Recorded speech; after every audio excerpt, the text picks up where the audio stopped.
mosquito thirsty for blood does not discriminate.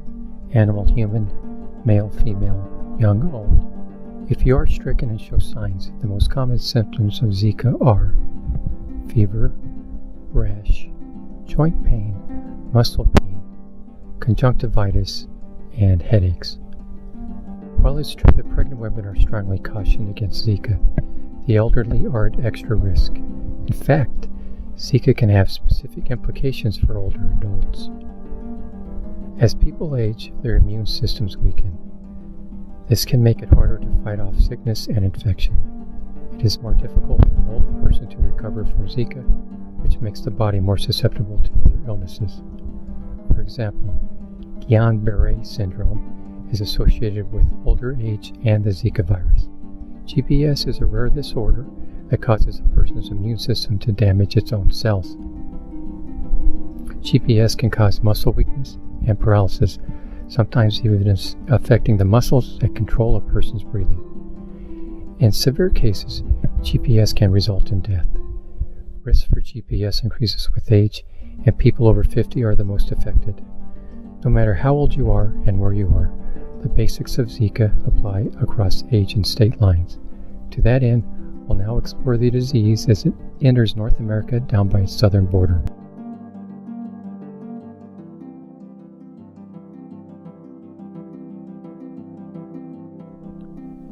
Zika in South Texas. An emerging issue, the Zika virus is primarily transmitted to humans through mosquito bites.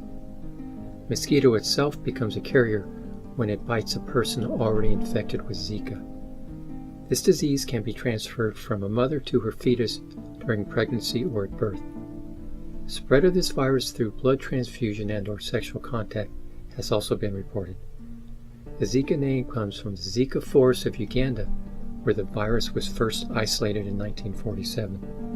This virus is related to the dengue fever, yellow fever, Japanese encephalitis, and West Nile viruses.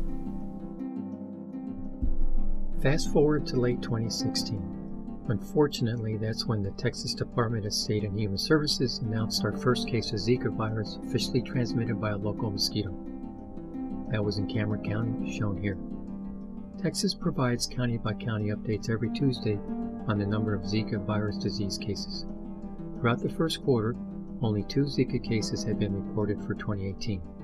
Thus far, that's much better than the 53 cases reported for all of 2017. Overall in Texas, there have been 300 cases of the Zika virus since 2015. That total includes the locally bitten and incoming travelers. Local and state public officials have responded to this issue with additional human and mosquito surveillance.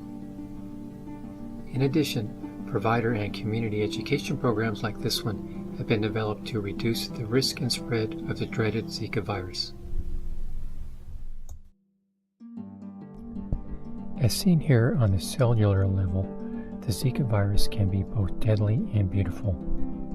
However, professional healthcare providers must look past the aesthetics and delve into the basic science of this emerging virus. Researchers are reporting that the Zika virus can infiltrate the cells that give rise to bone, cartilage, and muscles in the head. Utero infections of what are called cranial neural crest cells could improperly mold babies' facial features. The findings, so far observed only in cells and mini-brains grown in the lab, offer a possible explanation for the misshapen heads that are the hallmark of microcephaly, a condition that afflicts some babies infected with Zika. The virus made cranial cells unleash a flood of molecules that can alter brain development. So, in addition to disfiguring the skull, infected cranial cells might also disrupt the brain, the researchers proposed.